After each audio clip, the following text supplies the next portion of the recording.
বিয়ের ৮ বছর পরেও স্বামীর চোখে সুন্দর হতে পারলাম না আমি। কিন্তু যেদিন আমি ঘর ছেড়ে চলে গেলাম, ঠিক সেদিন প্রথমবার আমার স্বামী বুঝেছিল আমার মূল্যটা। আমার বিয়ে হয়েছিল ভালোবেসে নয়, পরিবারের পছন্দে। আমি খুব বেশি সুন্দরী ছিলাম না, গায়ের রং শ্যামলা, মুখে কোনো বিশেষ আকর্ষণও ছিল না। বিয়ের দিন থেকেই স্বামী রায়হানের মুখে একটা অদৃশ্য অশান্তি ছিল, আর অসন্তুষ্টিও ছিল। কিন্তু কিছুদিন যেতেই শুরু হলো তুলনা। ফেসবুকে কারো ছবি দেখিয়ে বলতো, দেখো মেয়েরা কত সুন্দর হয়। আত্মীয়দের ওদের দেখিয়ে বলতো, তুমি যদি একটু ওদের মতো হতে। প্রথমবার আমি শুধু হাসতাম, কিন্তু ভেতরে ভেতরে আমি ভেঙে যেতাম। সকালে সবার আগে উঠতে হতো, রান্না করতে হতো, শ্বশুর শাশুড়ির যত্ন নিতে হতো, স্বামীর জামা কাপড় গুছিয়ে দিতে হতো। তবুও কোনো মূল্য ছিল না, কারণ আমি সুন্দর ছিলাম না। একদিন আয়নার সামনে দাঁড়িয়ে নিজেকেই প্রশ্ন করলাম, আমি কি সত্যি এত খারাপ? যেদিন তার চোখের পানি থামছিল না, বছর কেটে গেল। এভাবেই ঠিক বলছিল সেই আপুটা। একটা ছেলে সন্তানও হলো, কিন্তু রায়হানের আচরণ বদলালো না।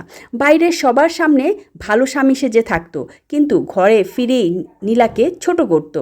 একদিন রায়হান রাগের মাথায় বলেই ফেললো, তোমাকে বিয়ে করাটাই আমার জীবনের সবচেয়ে বড় ভুল। কথাটা শুনে নীলা আর কাঁদলো আর কাঁদলো, শুধু চুপ হয়ে গেল। সে তখন কান্নাও ভুলে গেল তারপর, কারণ কিছু কষ্ট আছে যেগুলো চোখের পানি দিয়ে প্রকাশ করা যায় না। পরদিন সকালে সবাই ঘুম থেকে উঠে দেখলো নীলা নেই, শুধু একটা চিঠি লিখে রেখে গেছে। চিঠিতে লেখা ছিল ঠিক এরকম, আমি কখনো তোমার কাছে সুন্দরী হতে পারিনি, আমি কিন্তু চেষ্টা করেছি একজন ভালো স্ত্রী হতে, সেটা সত্ত্বেও যথেষ্ট হয় নাই। তাহলে আমার আর থাকার প্রয়োজন নেই। প্রথমবার মতো রায়হানের বুকটা কেঁপে উঠল।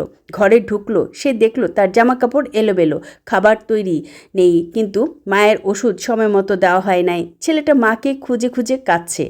সেদিন প্রথমবার সে বুঝলো, যে মানুষটাকে সে সারা জীবন অবহেলা করেছে, সেই মানুষটা তার সংসারের সবচেয়ে গুরুত্বপূর্ণ মানুষ ছিল। দিন যেতে লাগলো, 1 সপ্তাহ, 2 সপ্তাহ, 1 মাস, 2 মাস। নীলা ফিরল না। রায়হান প্রতিদিন ফোন করত, মেসেজ করত, ক্ষমা চাইতো। অবশেষে একদিন দেখা হলো। নীলাকে দেখে রায়হান অবাক হয়ে গেল।